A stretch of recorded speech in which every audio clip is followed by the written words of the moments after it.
Good evening. This is the Lion of Legend, and welcome back to Touchstarved. Let's see if I finish up this demo today. Alright, so we last left off with one of the other pretty boys that we're adding to our harem, sort of sending us off away from all the soulless that seem like they may or may not have been ready to kill us. Outside, more crimson-eyed soulless scuttle about. It's hard to believe it's the same threatening pack from before. They chase each other in circles, roll around in the bog's mud. They pay no attention to me as the dog-like one escorts me away. It's an uneventful trip. Sometimes, the soulless looks over its shoulders at me to make sure I'm still following.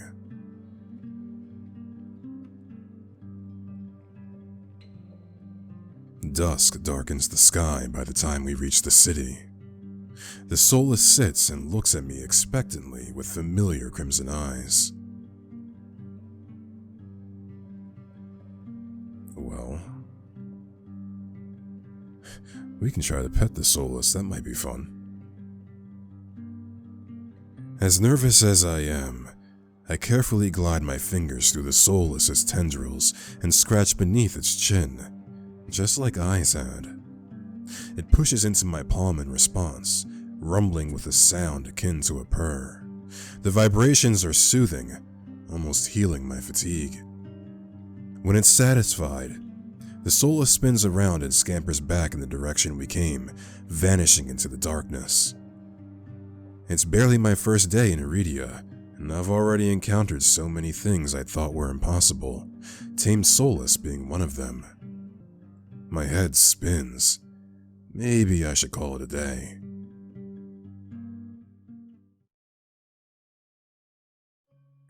Nightfall creeps across the streets of Iridia. The city, labyrinth, even in daytime, has become a warren of treacherous alleyways. The streets are completely deserted. If I hadn't been here earlier, I would have thought this part of the city abandoned. I make my way through the winding streets, doing my best to keep my bearing toward the wet wick. My steps slow when I hear rustling in the dark. I strain my ears, but everything is still. Is the silence playing tricks on me?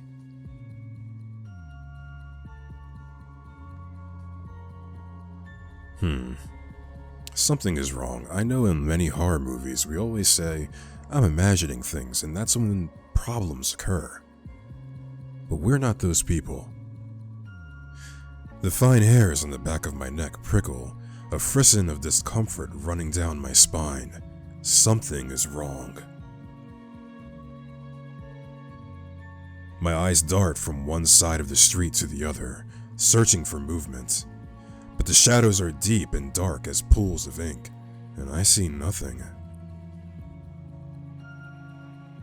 I can't stay here. I need to reach a busier part of the city. Drawing my cloak tighter around my body, I hurry on my way. Though I keep my eyes sharp and listen intently, there's only the sound of my own footsteps. As the moments pass and nothing happens, I begin to wonder, maybe I really did imagine that noise. I turn the next corner, and my thoughts come screaming to a halt. My head spins, the world blurring as adrenaline rushes through my veins. Only one thing is clear amidst the haze. The soulless that attacked the caravan. It's crouched over a dark, indistinct shape, a body. A garland of intestines spills from pallid flesh.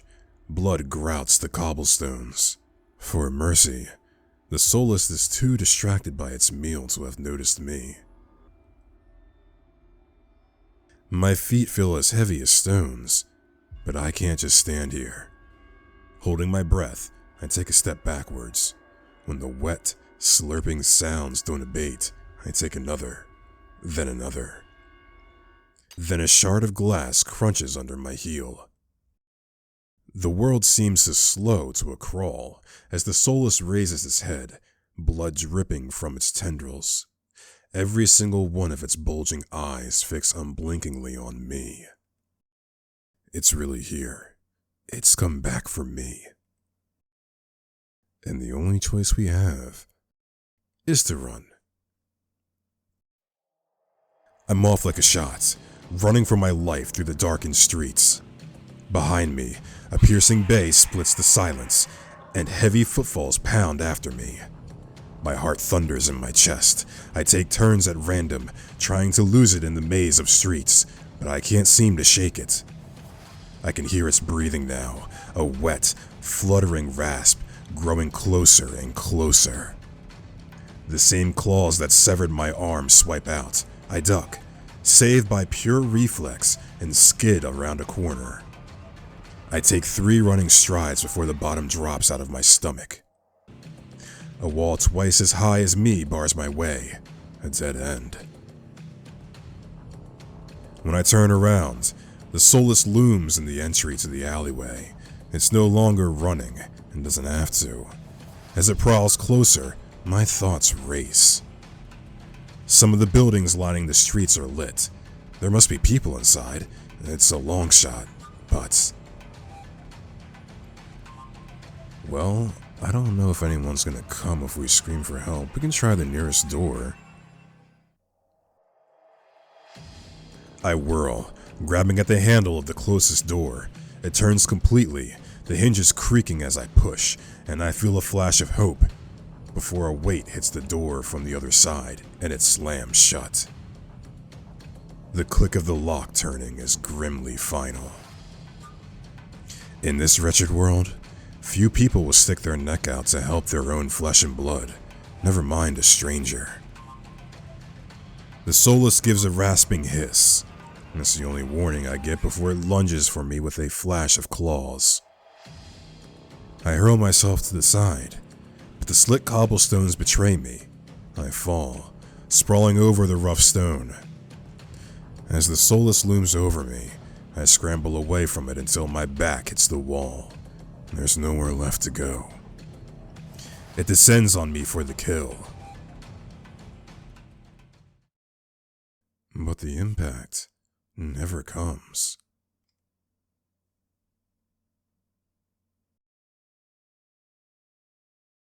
I warily crack one eye open, then the other, not sure whether I should believe what I'm seeing. A hooded figure crouches in front of me, one blood-stained hand outstretched. Moonlight silvers the edge of their stiletto knife. Their face and hands are splattered with blood, and the soulless. My eyes dart past my unexpected rescuer to the misshapen form behind them. The soulless's many eyes, once restless and violent, now look dull and waxy. A red pool spreads slowly from under its body.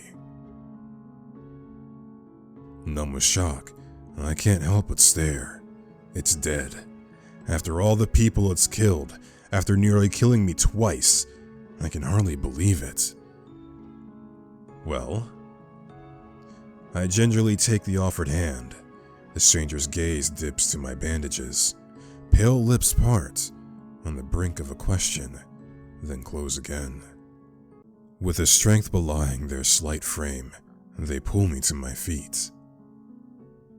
As soon as I'm on my own 2 feet again, they pull away from me and start wiping the blood from their face and hands. Stay there. They turn away from me stiffly, leaning over the soulless' gangly body. With their back towards me, I realize that I saw their hooded silhouette at the cenobium. We'll just say that, you were at the cenobium. I've seen you before. You were at the cenobium earlier, weren't you? They cast a wary look at me. So, what if I was? Their harsh response takes me aback. Before I can formulate a response, they continue. What are you thinking, traveling alone at night? This is far from the worst thing haunting Lowtown. I can't make heads or tails of them. First they save me, now they scold me? Lesson learned. I could do without the lecture, though. To my surprise, they break eye contact. Their attention glides back to the soulless's corpse. They examine it with an inscrutable expression. I clear my throat to fill the silence. I'm Lion. Min. Suddenly, Min tenses. Their blade flashes as they drive it into the back of the soulless's neck.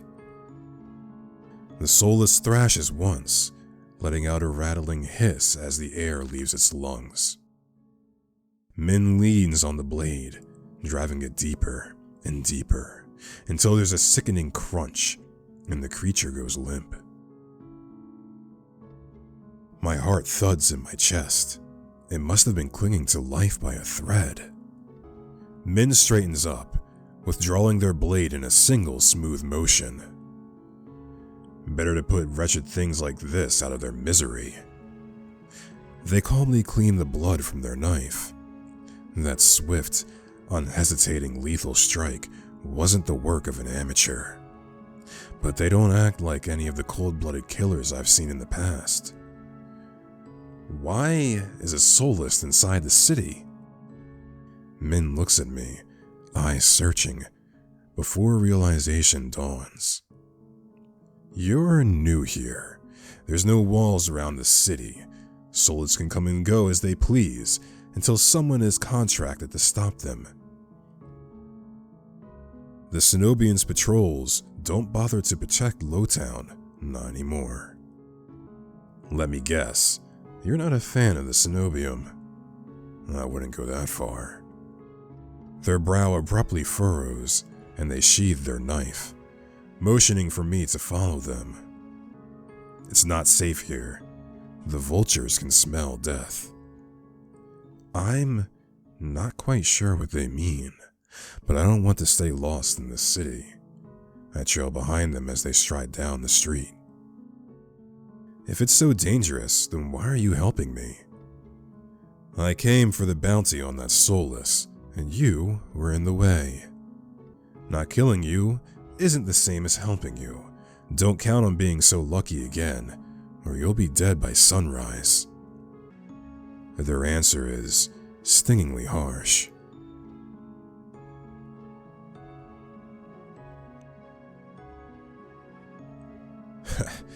You know what? Fine. Fed up, I don't bother holding back anymore. Fine. I don't know why you dive in out of nowhere to kill some dangerous soulless, then be rude to the person you helped. But go right ahead. Min blinks, staring at me like my head just spun around my neck. They open their mouth, then close it, looking uncertain. I forge onward, gathering steam. How was I supposed to know there'd be dangerous soulless hunting in the streets? You don't have to be an asshole about it. You're not as spineless as you look. Lion? I turn, surprised by the voice.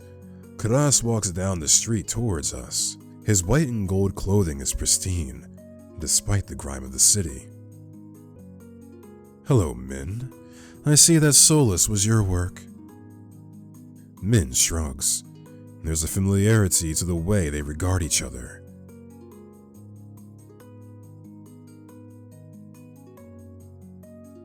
You know them, Karas? Min is a freelancer who has done a few errands for me. They are quite reliable. Unreliable freelancers don't eat. There's something Karas isn't saying here. Lion needs to get back to wherever he's staying before he wanders into the jaws of another soulless. It is late. Were you able to find a place to stay, Lion? I'm staying at the Wet Wick. Both their faces fall. I see. Would you like a guide? It might be preferable to wandering about the alleyways. That would be nice. Min clicks their tongue and sighs, sounding mightily put out. Going to the Amaryllis district? That gaudy cesspit? Come, this way. Despite Min's clear distaste, when Karas leads me down the street, they keep pace with us. Catching my curious glance, Min's eyes narrow. It's not safe this late. I don't care about you, but Karas is the only doctor worth a damn in this place. Are you like this with everyone? The deadpan look Min gives me is answer enough. I catch Karas hiding a slight smile. I suppress a sigh and resign myself to having a grumpy shadow all the way back to the wet wick. The route Karas takes is completely different from my slow meandering earlier in the morning. In no time at all, he cuts through the darkened streets and twisting alleys. It seems like half the city has poured into the Amaryllis district's colorful streets. Laughter, clinking glasses, and music assault my ears from every direction. Yet the most noise still comes from the wet wick. Its doors hang wide open, lanterns lit. Here we are. He moves towards the door, and Min lets out an audible huff. Don't tell me you're going in. I have some quick business with Leander. Fine. He still owes me for yesterday's work. They drag their feet, reluctantly trailing me into the tavern.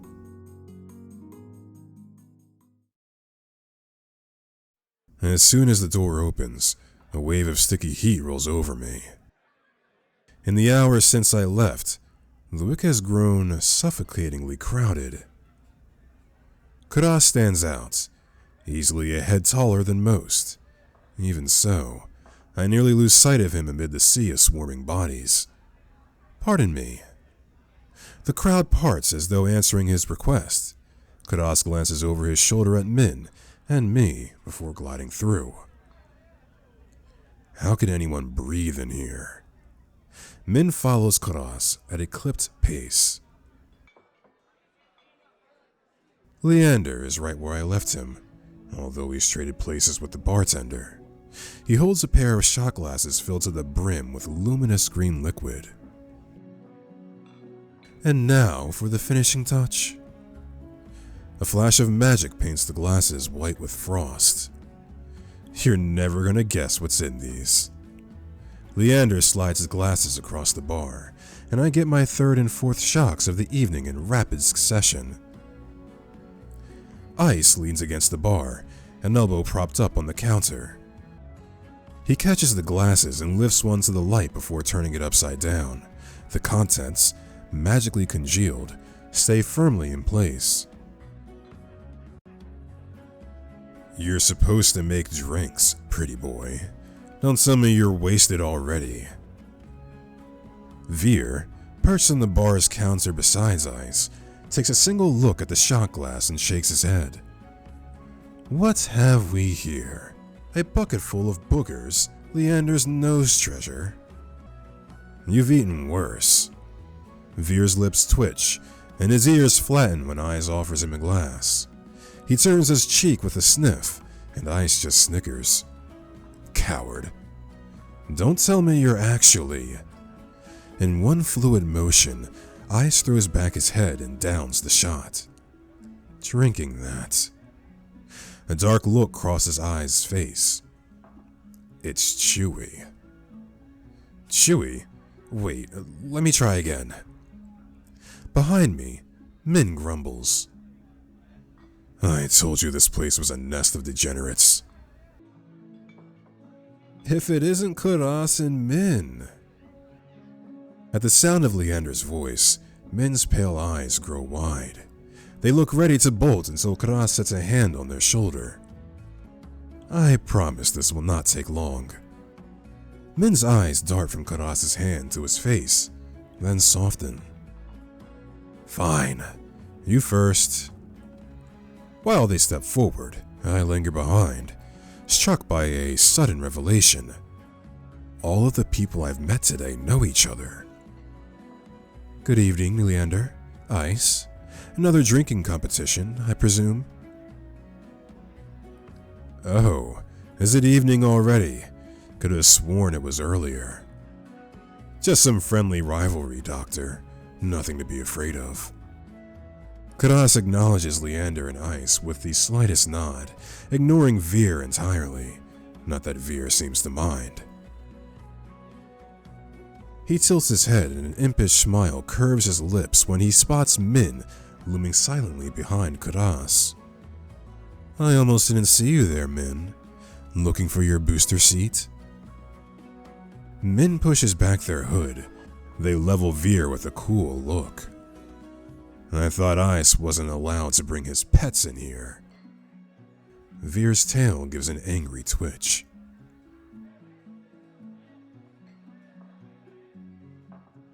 At the first sign of an impeding fight, Leander vaults clear over the counter. He slides in between Ice and Karas. Now, let's try and keep the peace. It's not every day the esteemed doctor takes us up on a drink. His arm snakes around Karas's shoulders. You were finally taking me up on that drink, right, Karas? I am afraid not. We were merely escorting Lion back to his lodgings. Karas gestures in my direction, and my stomach sinks. I reluctantly step into the light. As soon as he sees me, Leander's face brightens.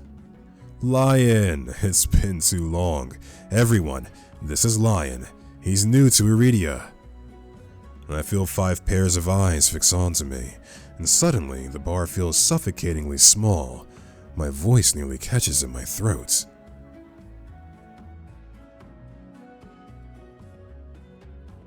Hi, again. Hi everyone. Again. Again? Wait, you've already met everyone? Ice and Veer level me with subtly amused expressions.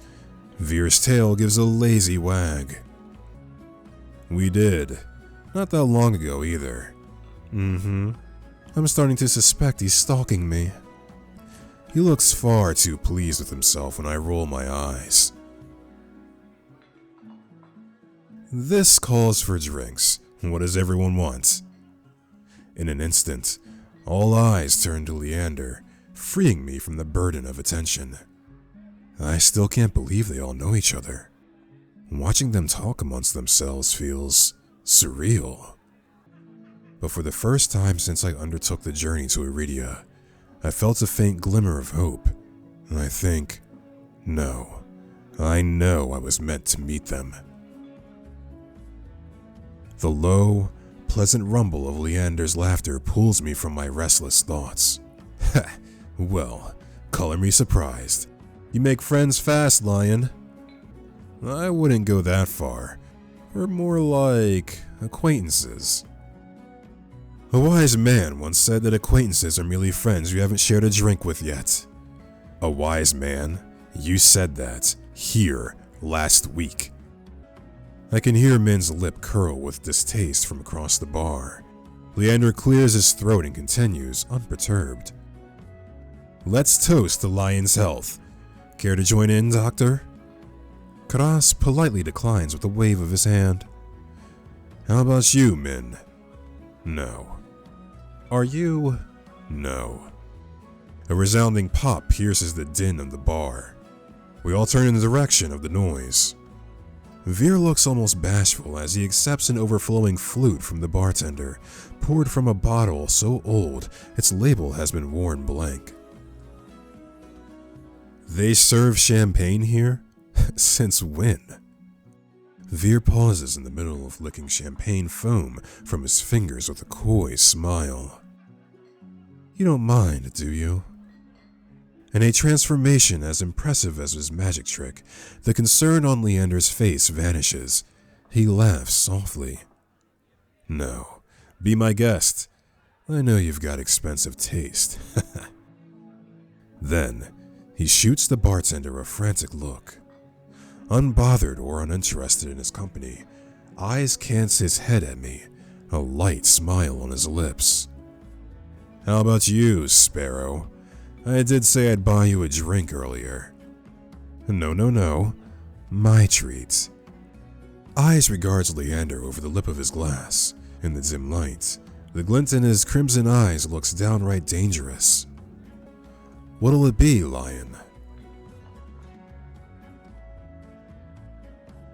Well, we can't just drink water, right? We're celebrating.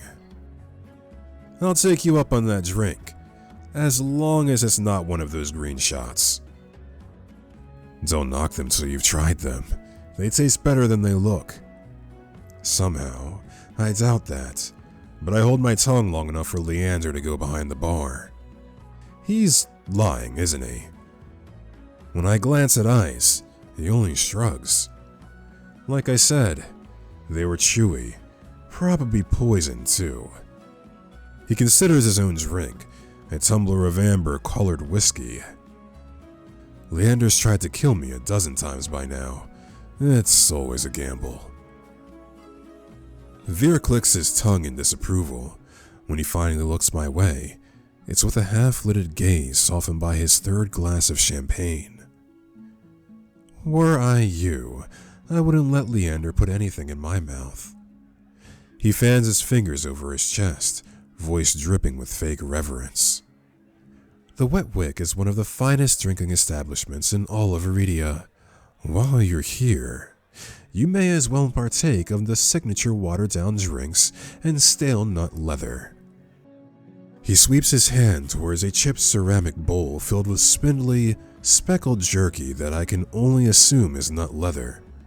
What is with the food in this city? As abysmal as you make it sound, this place is completely packed. And it's not all bad. Depending on the day, the food is edible. Ice takes a measured sip of his drink. Gotta stick around for the real attractions, though. Before I can ask what he means, Leander returns with a tumbler that he sets in front of me. Uneven chunks of ice bob in a pool of reddish-purple alcohol. I sniffed the drink suspiciously.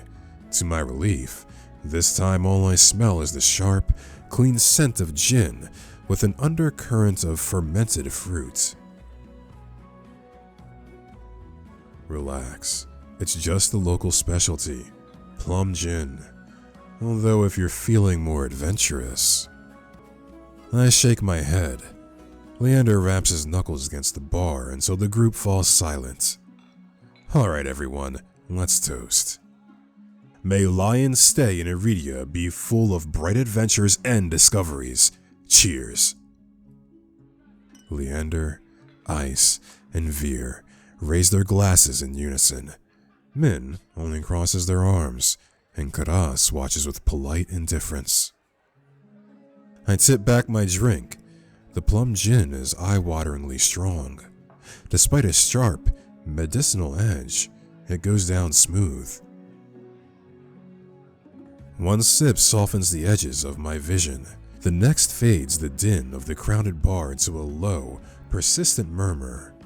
I find myself unwinding for what feels like the first time in years. Aren't you the popular one, Lion? I guess you met Karas first. It would be more accurate to say that I found him. He saved my life. I merely performed my duty as a doctor. Although, I must admit that I was confused when I woke up missing all my clothes. Leander makes a choked noise. Somewhere behind him, Min sighs. It's not what you think. Lion was in grave condition. I could hardly treat such injuries through tattered clothes. The silence that follows stretches uncomfortably long. I look away, unable to face Karas's disappointment, and catch Veer snickering behind his hand. That's my cue to change the topic. Karas isn't the only one who saved me today. Don't you listen? I didn't save you. You were simply there. That's Min for you. Leander reaches for Min, but they duck under his arm with practiced ease, without so much as looking his way. As reliable as they are moody. You're the one to talk, considering you neglected to warn him to stay off the streets at night. Oh, Well, I might have gotten a little distracted. Min's only response is a short breath. At any rate, I never got a chance to thank you, Min. Don't. The less soulless alive, the better.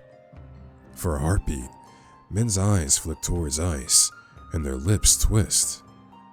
Ice is too busy nodding along to Veer's enthusiastic pantomime of stabbing into notice, lost, no doubt, in an enthralling discussion. I've had enough of this hellhole. Let's go. Min and Kara share a brief look. Then, the doctor speaks up. Very well, but there is something that I must discuss with Leander. If you'll excuse us, Lion. And just like that, the three of them depart, leaving me alone to savor my gin in silence.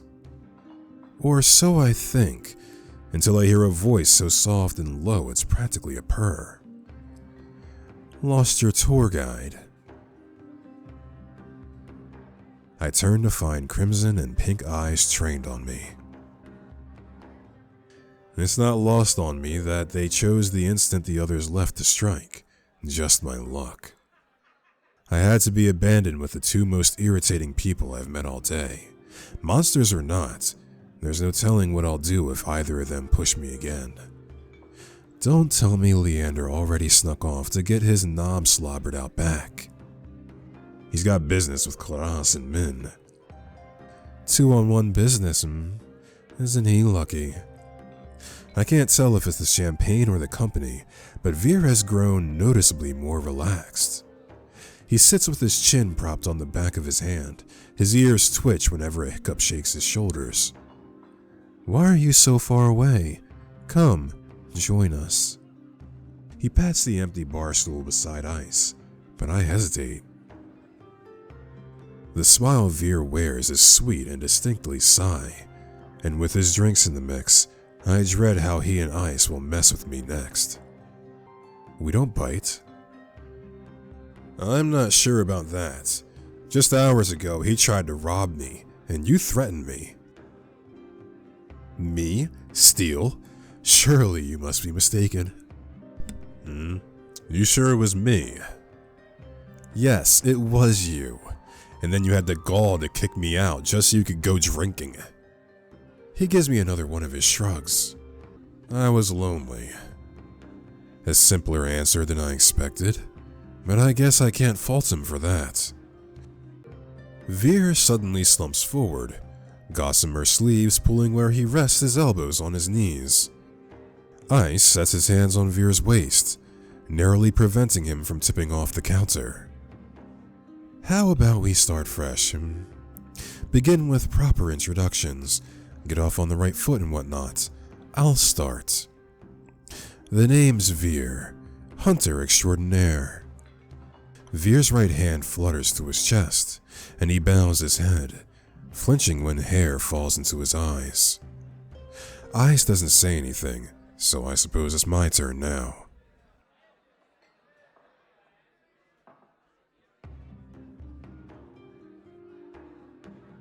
It's Lion. Veer considers me for a long moment, his tail idly swinging behind him. Then, he knocks back the rest of his champagne. It's a pleasure to formally meet you, Lion. He says my name slowly and deliberately, savoring every syllable. A tingle jumps down my spine. I quickly turn my gaze away. Ice smirks at my reaction over the rim of his glass. Is something funny? Nope. I open my mouth and close it just as quickly. They want me to react, goading me into another ridiculous game. While their sharp, cat-like eyes keep me on edge, something about this tension is fun. It must be the gin. A flash of white over Ice's shoulder catches my eye. Across the bar, Kras heads for the door. I don't see Leander or Min, but it feels wrong to let him leave without saying goodbye. I'll be back. Veer hums and wags his fingers at me as I leave. I slip through the crowd, careful not to touch anyone, but just as I'm nearing Kras, Ugh. I stagger, shoulder checked by a man with a neck thicker than both my thighs. He stares down at me, nostrils flaring. Out of my way, shit stain. My words spill out on their own. You watch it. I regret them as soon as they leave my mouth. That fucking gin. The roughneck wheels around, shoving a bloodhound out of the way so he can close in on me. What did you say? He shoves me backwards, sending me stumbling to the sticky floor. I'm fine, but my heart leaps into my throat when I see the roughneck bearing down on me. You trying to start something here? The roughneck freezes, his fist cocked back. A group of bloodhounds called by the commotion circle him, sizing him up. For what feels like an agonizingly long moment, the roughneck looks from me to the bloodhounds. Finally, he sniffs and spits on the floor next to me. The lob narrowly misses my cheek. Screw it, too many freaks in this circus tonight. He turns his back on me and comes face to face with Ice. A dangerous smile spreads across his face. You'll do. What happens next is a blur. Ice's fist crashes into the roughneck's jaw, causing an eruption of gasps, shouts, and even cheers around us. I scramble to my feet as the frantic crowd swarms around me, cutting off my sight of everything and everyone. Through the ruckus, I hear Leander shouting, Hey, Ice, take it outside! Ignore them, everyone. Look, drinks are on me. With those 4 words, the wick erupts with hoots and hollers. The ring around me disperses as bloodhounds and onlookers rush towards the bar. Through the thinning crowd, I catch glimpses of familiar faces. Ice vanishes out the back, dragging the roughneck behind him. Kadas lingers near the door, searching, I suspect, for any wounded before he departs. Min draws their hood up tight as they slip out a side door, while Veer leans over the counter to swipe a glass of wine from behind the bar. And Leander, seated at the opposite end of the bar, gestures dramatically and apologetically at the bartender. In the space of a heartbeat, I realize there's no telling when or if I'll see any of them ever again. Whoever I pursue may be the last person I get to speak to tonight. I follow. Oh, wow. I didn't know I was going to make such an important decision tonight.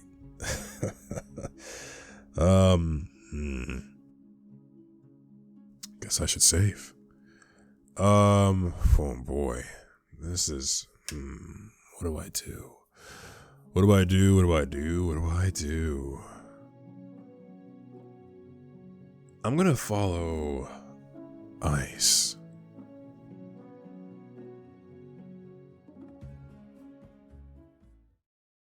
Morbid curiosity draws me after Ice. I slink out of the back of the wet wick.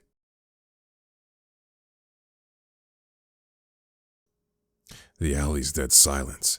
Not really what I expected from a fight. A dull crunch reaches my ears, then a thud. I peer around the corner of the building, careful to keep hidden. Dark, glistening red spatters the ground, spidering through the seams of cobblestone. It guides my eye to a collapsed body across from me. Once so violent, the roughneck is now little more than a sack of crumpled flesh, blotted with mud. Eyes exhales, his breath misting against the cold air. Blood flecks his knuckles as he looms over the motionless body, his feet on either side of it. Fear spreads like ice in my bones. Moments ago, he was joking and friendly with the others, but now, Ice's crimson eyes find me in the dark. Not running, Sparrow. I warily rise to my feet, moonlight illuminating my face. I thought I was out of sight. Got eyes in the back of my head. Ice steps off the roughneck. My eyes stay locked on the body. It's wet with layers of blood and grime, completely still. He's alive. Are you sure? Calling me a killer or a liar? I don't know how I want to answer this question. We'll say a killer. Killer. In fact, I'd bet you've killed more people than you can count. I'm flattered. I've honed my instincts. It's the only way to survive in society's underbelly. Sharpen your instincts so that when you have the misfortune of meeting someone truly dangerous, you can survive. By running, preferably.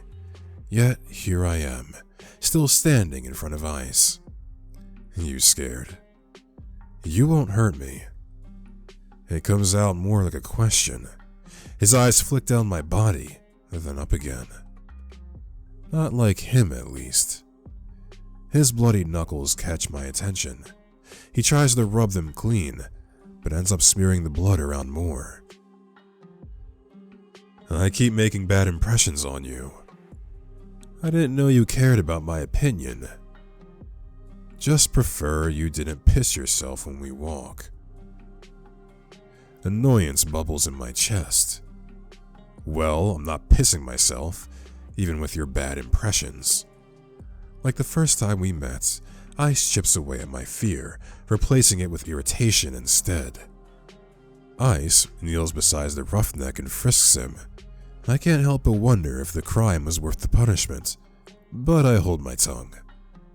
Deftly, Ice's hands search through the roughneck's pockets.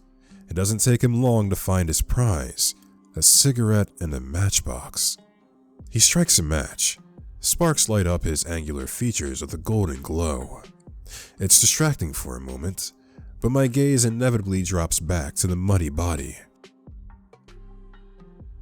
You're just gonna leave him here? Ice draws deep from the cigarettes.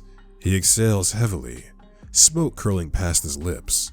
I breathe in the sweet, spice scent of cloves. As his tension melts away, he looks at me with cool, lidded eyes. Should I give him a blanket? Unbothered by the maybe corpse, he takes a seat on a crate opposite of the bar. I stand awkwardly, forgetting why I came out here in the first place. An unpleasant silence stretches between us. Weather's nice. Cold, murky, and humid, he means. I want to believe he's teasing me, but for all I know, this is pleasant for Iridia. Was Princess good company? Who? He takes another long drag. His metal rings catch the light of the cigarette in a flash of red. The soulless who escorted you back. You named it Princess? Jealous? I return his smile. You have no idea. I think your nickname's more fitting. Sparrow. Not sure where Ice got it from. Maybe I should tell him to call me by my name, but it's kind of nice. Not that I'd ever tell him that. Before I can dissect my feelings, I quickly change the subject back to the soulless.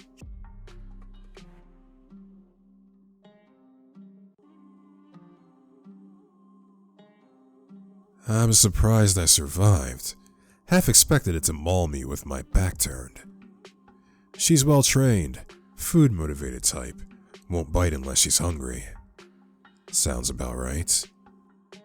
The idea of tame soulless is still so outlandish to me. I was mauled by a mindless, bloodthirsty beast, and he's talking about them like they're pets. But it's possible, all because of the sea spring. I need to get the answers he wouldn't give me before. I carefully take a seat beside him on the crate, contemplating my strategy. He doesn't seem to mind. He closes his eyes, tilts back his head against the wall, relaxed. Without the pressure of his intense gaze, I feel myself ease up too, as long as I keep my attention away from the bloody heap across from us. I glance over at Ice and allow my eyes to linger. A sea glass colored tattoo spirals up his arm, painting over grooves of muscle. Silver jewelry glints in the moonlight and draws my eyes to his bare chest, rough hands, carved jaw. His ears, his horns, his pupils. Everything about him is sharp, even the fangs that only show when he grins. Not many scars though, strange.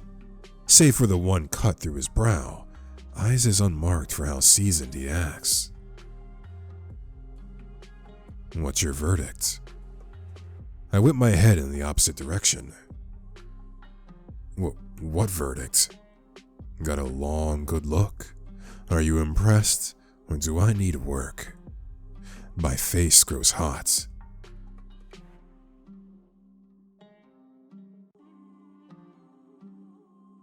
I guess I've seen worse. He responds with a low chuckle, draped in smoke. Keep staring then. My embarrassment spikes. Without thinking, I blurt out a change in topic. I have questions about the sea spring. Boredom eclipses his amusement in an instant, and he closes his eyes again. Of course you do. I thought I made myself clear what you'd be giving up. Before you kick me out to go drinking, I still need to know more. My turn for a question. It sounds more like an order than anything else. I bristle under his narrowed gaze. Fine. He takes a long pull from his cigarette and lets the smoke trail slowly from his lips. Your curse. What about it? The song and dance is all too familiar. The selfish questions come first. What does it do? Is it painful? Can you control it? I brace myself for the inevitable onslaught. Is the thought of living with it really so unbearable? My dread dies with his words. No one has asked me that before. You survived this long. Unless you're running out of time, I'd wonder if it's really worth the sacrifice. He flicks the cigarette aside and props his head on blood-smeared knuckles. But what do I know? I'm just an outsider. My fingers fuss with the trim of my cloak. Ordinarily, I feel annoyed, but now my chest feels tight. You could have sold me if you were less honest. You're a shit salesman. He laughs under his breath. Harsh words. We lapse into silence again. This time, it's surprisingly nice. The quiet, chilled air is a calming reprieve. You know, you didn't seem like an outsider back at the bar. A lot of people like you. Eyes raises a brow at me. I start by asking about. Alright, well, I'm actually gonna have to cut this off here for the night. So we will come back and ask Ice's opinion of, I suppose, whomever from this list, and find out more about our Pretty Boy cast.